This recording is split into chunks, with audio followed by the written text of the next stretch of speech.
The quantum anomaly appeared without warning, tearing through the fabric of space, 50,000 kilometers above Earth's atmosphere. The world's most advanced sensors registered the event simultaneously, a massive distortion that defied known physics. Within moments, the anomaly birthed 12 vessels of impossible scale, each one larger than humanity's largest cities. Admiral Sarah Chen stood on the bridge of the TSS Artemis, Earth's most advanced space station, watching the alien fleet materialize. 20 years of military service hadn't prepared her for this moment.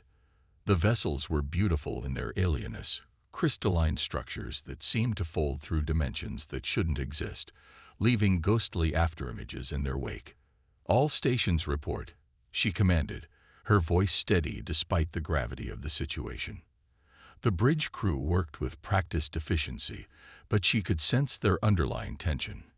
"No electromagnetic emissions," Admiral Lieutenant Rodriguez reported. "They're running silent. But our quantum sensors are picking up energy signatures unlike anything we've ever seen." Before Chen could respond, every screen on the bridge flickered to life simultaneously. The image that appeared sent chills down her spine. A being that seemed to be composed of living mathematics, its form constantly shifting between geometric patterns that hurt to look at directly. "Children of Terra," the entity spoke, its voice resonating through both speakers and minds alike. "I am Nexus Protocol 7, emissary of the Axiom Collective.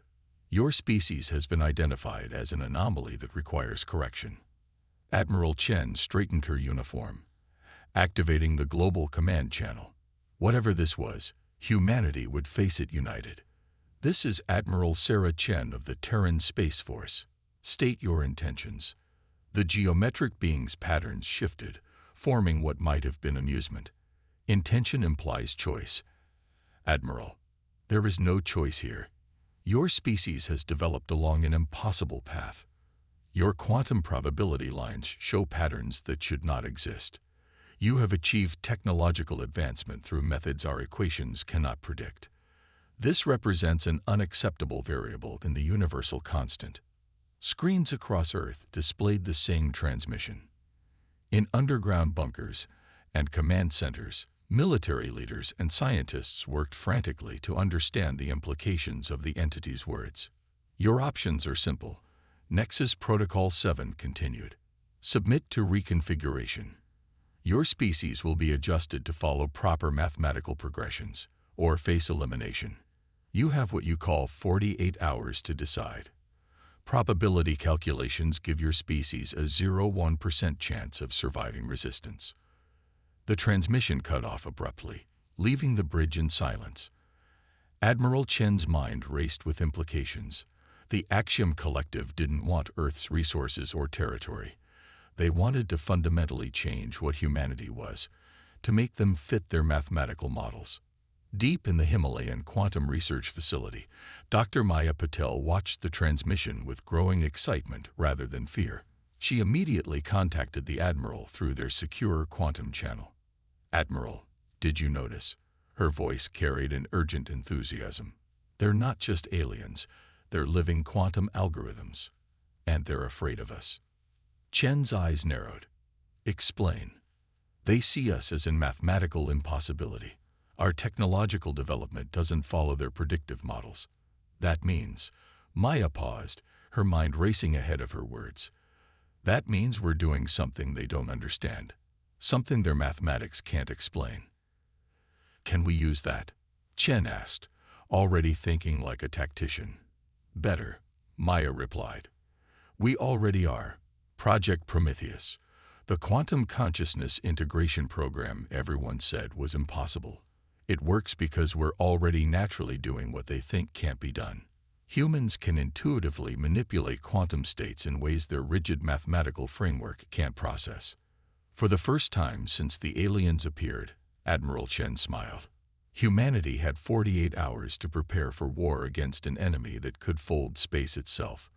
But they had something the Axiom Collective didn't: the ability to break the rules they thought governed the universe. "Get me the Security Council," Chen ordered. "And wake up every quantum physicist on the planet. We're going to show these living calculators what happens when you try to solve for the human variable. As the call went out, the alien fleet hung in space like a geometric sword of Damocles. They were certain of their mathematical superiority, confident in their equations of conquest. They had no way of knowing that humanity was about to rewrite their universal constants. Project Prometheus wasn't supposed to exist. Hidden beneath the Quantum Research Facility's public labs, Dr. Maya Patel stood in a vast chamber that housed humanity's greatest secret. The massive quantum core pulsed with an ethereal light, its crystalline structure reminiscent of their unwelcome visitors above. "Show me the latest integration results," she commanded. The holographic display materialized, showing streams of data that would have appeared as nonsense to anyone else. But to Maya, they were beautiful. They showed the impossible, human consciousness directly interfacing with quantum states.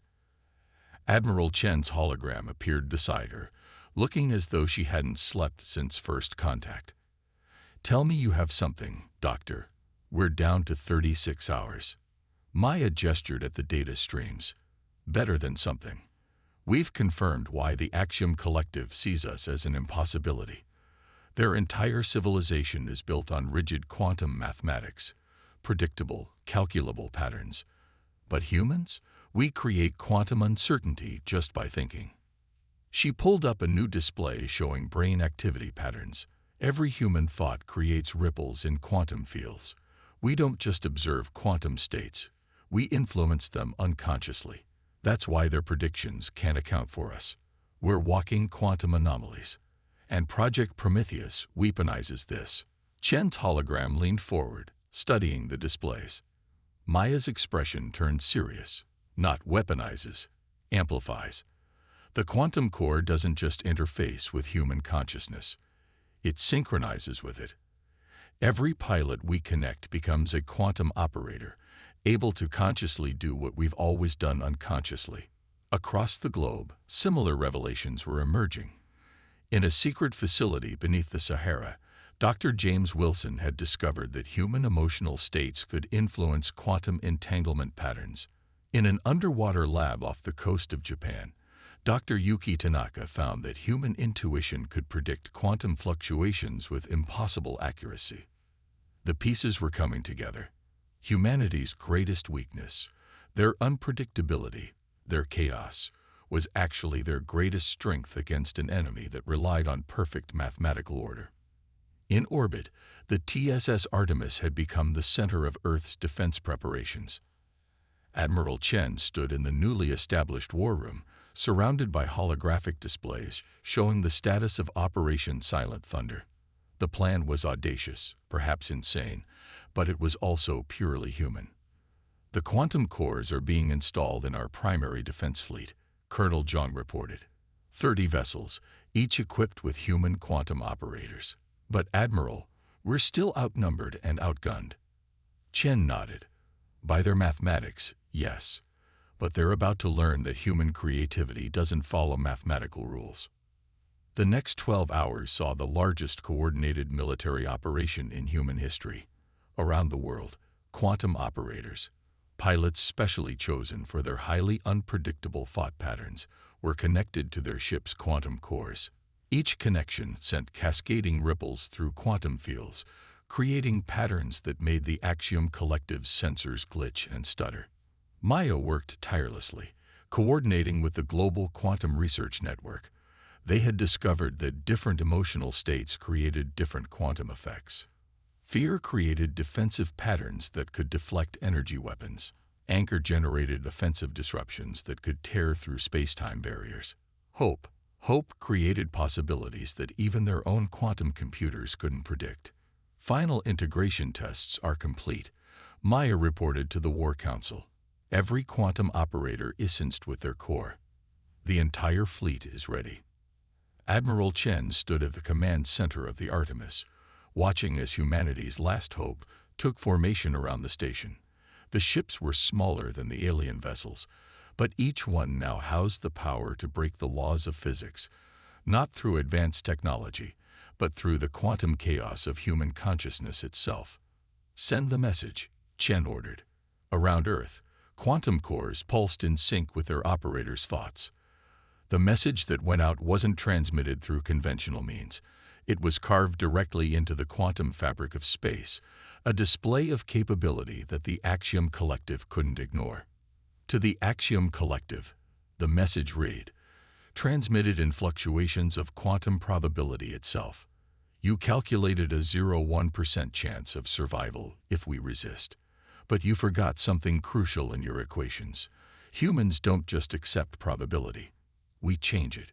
We are the uncertainty in your quantum mathematics. And we're about to show you why. As the message was sent, Maya monitored the quantum fields around Earth. The Axiom Collected ships were responding, their perfect geometric patterns showing the first signs of distortion as they tried to process what should have been impossible.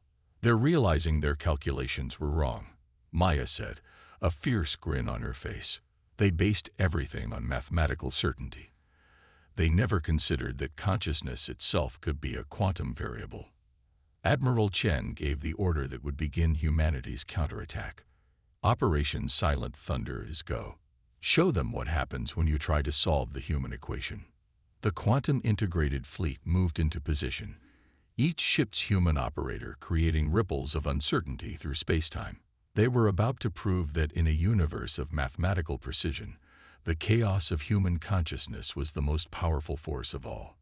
The moon hung silent against the star-filled void, its cratered surface reflecting the distant sunlight. Behind it, humanity's quantum-integrated fleet waited. 30 ships, each powered by the impossible combination of human consciousness and quantum technology, held position in Luna's gravitational shadow. Captain Elena Santos sat in the pilot's chamber of the TSS Defiant, her mind merged with the quantum core of her vessel. The integration felt like being everywhere and nowhere at once. Her consciousness spread across quantum probabilities.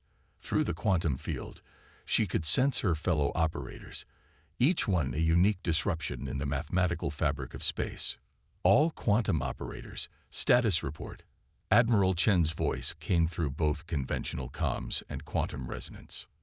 Ready, Elena responded, her thoughts creating ripples through the quantum field.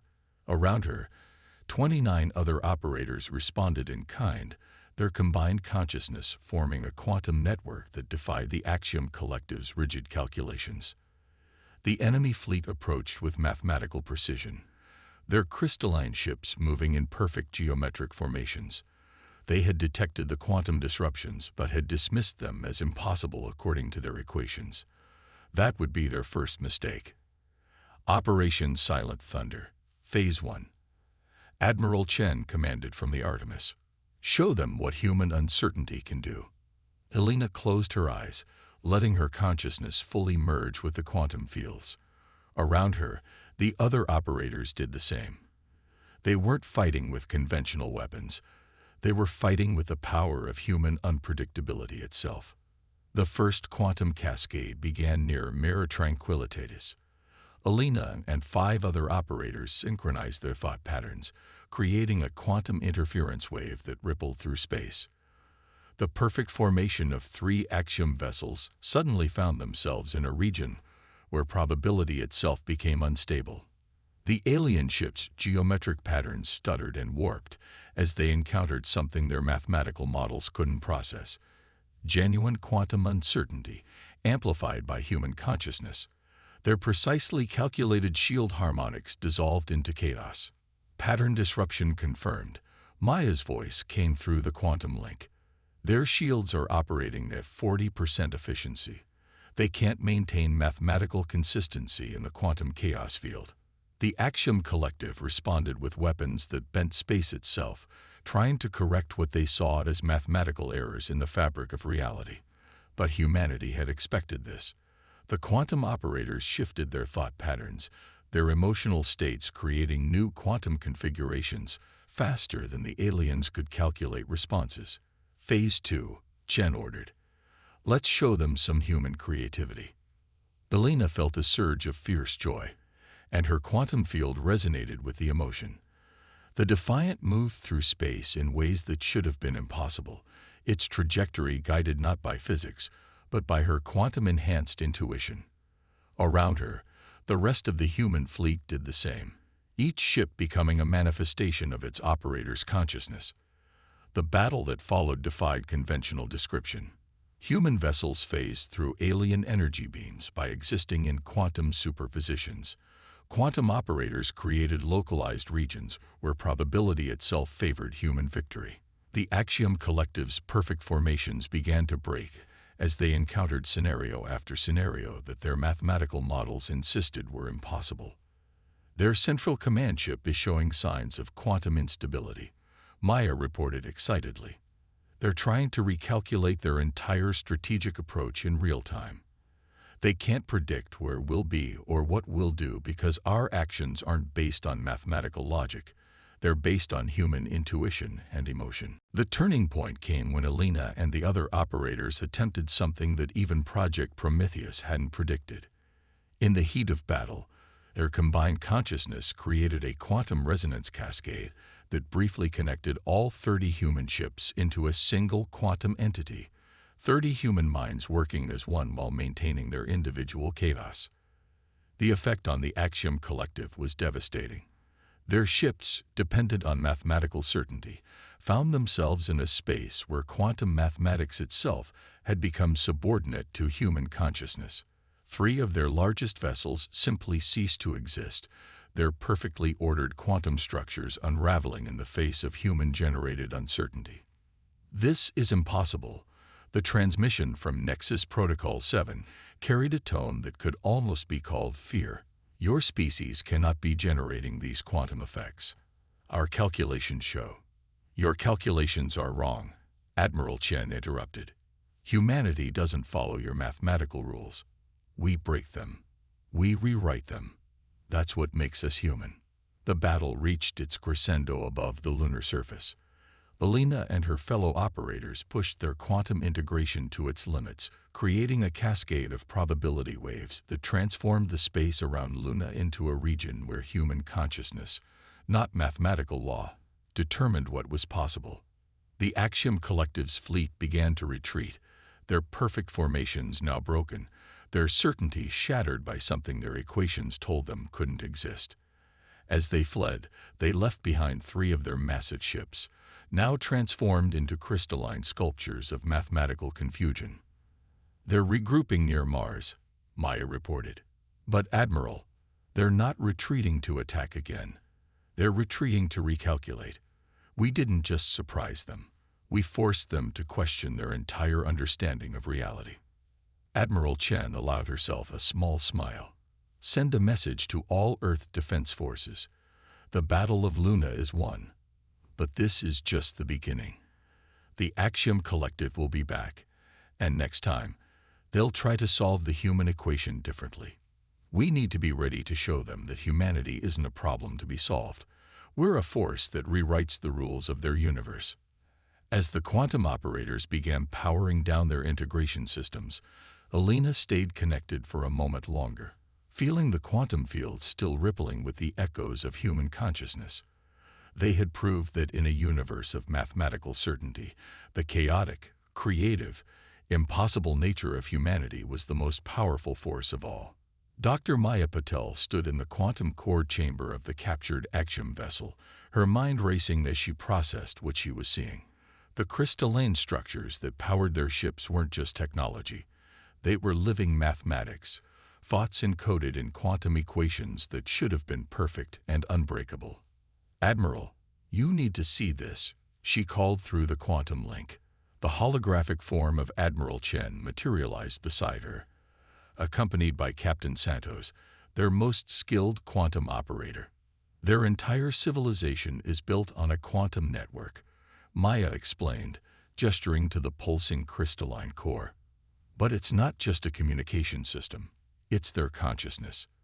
The Axiom Collective isn't just connected.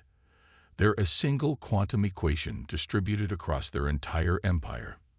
Alina Santos stepped closer to the alien core, feeling the mathematical patterns trying to impose order on the quantum fields around them.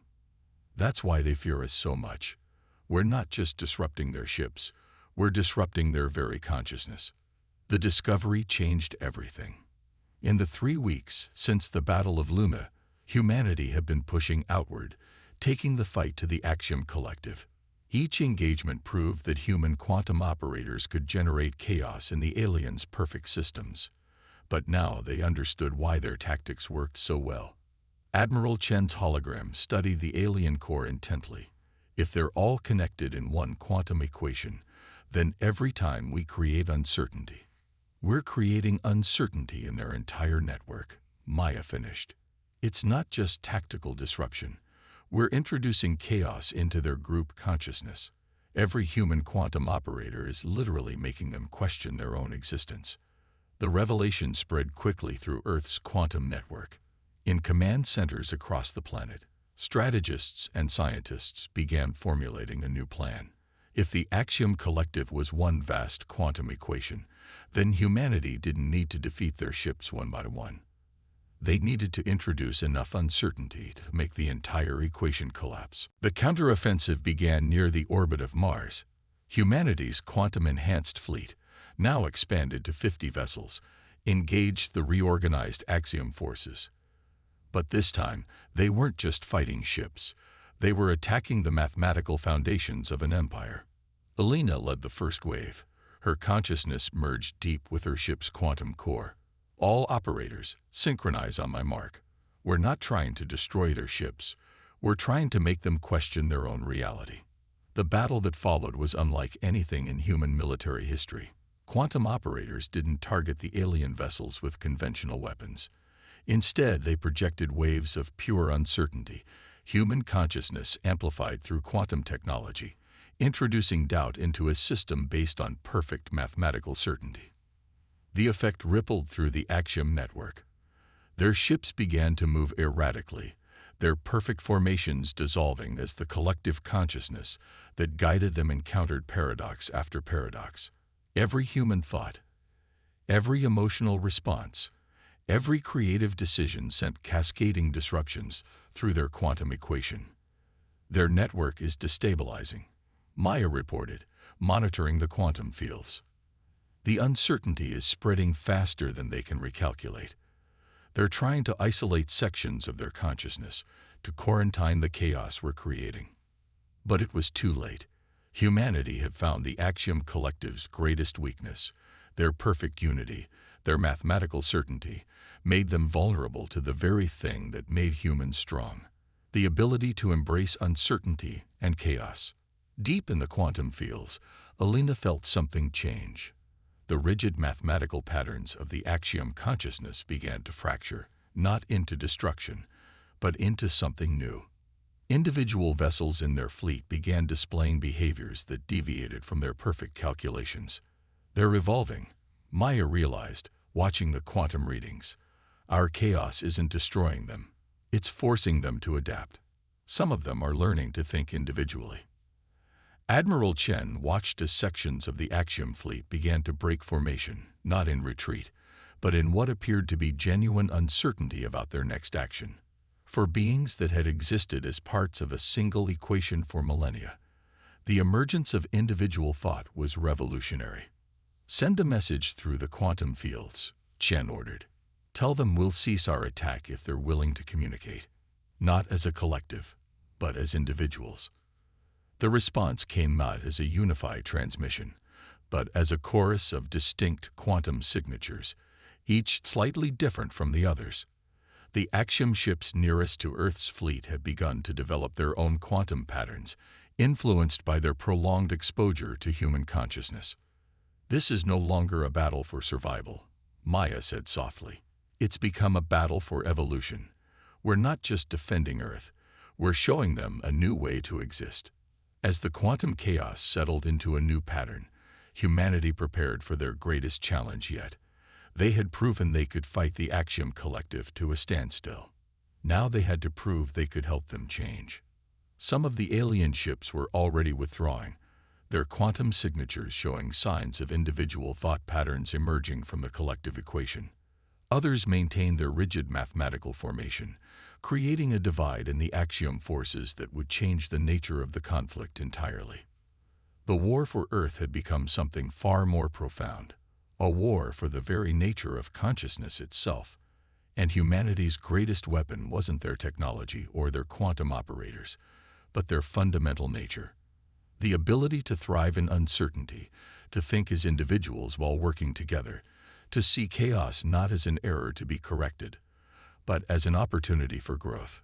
The quantum conference chamber aboard the TSS Artemis hummed with possibility. After 2 months of conflict and change, representatives of both humanity and the evolving Axiom Collective had gathered to determine the future of both species. The chamber itself was a marvel of hybrid technology. Human quantum interfaces merged with crystalline axiom architecture, creating a space where mathematics and consciousness could meet in harmony. Admiral Chen stood at the center of the chamber, watching as the axiom representatives materialized. They no longer appeared as purely geometric forms. Their manifestations now showed subtle variations, individual patterns emerging from their once uniform mathematical structure. Nexus Protocol 7, now calling itself simply Nexus, led the delegation. "We have existed as a single equation for 10,000 of your years," Nexus communicated, its patterns shifting in what humans had learned to recognize as contemplation. "We believe perfection lay in unity, in mathematical certainty." Dr. Maya Patil monitored the quantum fields as the meeting proceeded. The readings showed something extraordinary. The axiom entities were maintaining their individual thought patterns while still participating in their quantum network. They had learned to balance unity with individuality, something they had once considered mathematically impossible. "Your chaos transformed us," another axiom representative, Nova Sequence, expressed. "When we first encountered human consciousness in our network, we thought it was a virus, a corruption to be purged. Instead, it was evolution." The evidence of this evolution was visible throughout known space. Nearly 40% of the Axiom Collective had embraced individual consciousness while maintaining their quantum connections. These evolutionists, as they called themselves, had established a separate society in the outer solar system, learning to combine mathematical precision with creative uncertainty. "The question before us," Admiral Chen addressed the gathering, "is not just about peace between our species. It's about what we can become together." Elena Santos, representing Earth's quantum operators, stepped forward. Through their battles and interactions with the axiom consciousness, the operators had developed new abilities. They could now perceive quantum mathematics as naturally as the axiom beings, while maintaining their human creativity and emotional depth. "We propose a synthesis," Elena suggested, her consciousness reaching out through the quantum fields. "Not a merging like your old collective, but a partnership. Human chaos and creativity, combined with axiom mathematical precision. Both sides maintaining their nature while learning from each other." The quantum fields rippled with possibility as she spoke. The evolutionist axioms resonated with the idea, their patterns showing new configurations that would have been impossible in their previous form. Even the traditional axiom representatives, who had maintained their connection to the main collective, showed signs of interest. Maya's instruments detected something unprecedented: spontaneous quantum harmonies forming between human and axiom consciousness. "It's already happening," she announced. "Our species are naturally finding ways to complement each other. The quantum fields are stabilizing into patterns that incorporate both mathematical precision and creative uncertainty." The revelation sparked a cascade of new possibilities. The evolutionist axioms shared their understanding of space-time mathematics, while human quantum operators taught them how to embrace uncertainty as a source of strength. Together, they began exploring technologies that neither species could have developed alone. "We offer a proposal," Nexus announced, its form shifting into a new pattern that combined geometric precision with flowing, organic elements. "Earth will become a nexus point for a new kind of network. Not a collective that demands uniformity, but a quantum web that celebrates diversity, a place where mathematics and consciousness can evolve together." The implications were staggering. Humanity would gain access to the vast knowledge of the Axiom Collective, while the axioms would learn to grow beyond their mathematical constraints. The quantum web would span galaxies, connecting diverse species and consciousness types in ways that preserve their uniqueness while fostering unprecedented collaboration. Admiral Chen smiled, remembering how this had all started, with an ultimatum to conform or be destroyed. Instead, humanity's refusal to be solved like an equation had led to something far greater than victory in battle. "Let this be recorded in both human history and axiom mathematics," she declared. "Today marks the beginning of the quantum evolution, not the end of a war, but the start of a journey neither of our species could have imagined alone." The quantum fields pulsed with new energy as human and axiom representatives formalized their agreement. In orbit above Earth, the combined fleet of human and evolutionist ships created a spectacular display, a dance of chaos and order, emotion and mathematics, individual brilliance, and collective harmony. Maya's final reading showed something that would have been impossible just months ago: stable quantum patterns that incorporated both mathematical precision and human uncertainty. They had created something entirely new in the universe, a civilization that could thrive in both chaos and order. The future that stretched before them was infinite in its possibilities. Humanity had not just survived an existential threat, they had transformed it into an opportunity for unprecedented growth. And in doing so, they had proved that the greatest power in the universe wasn't mathematical certainty or chaos alone, but the wisdom to embrace both.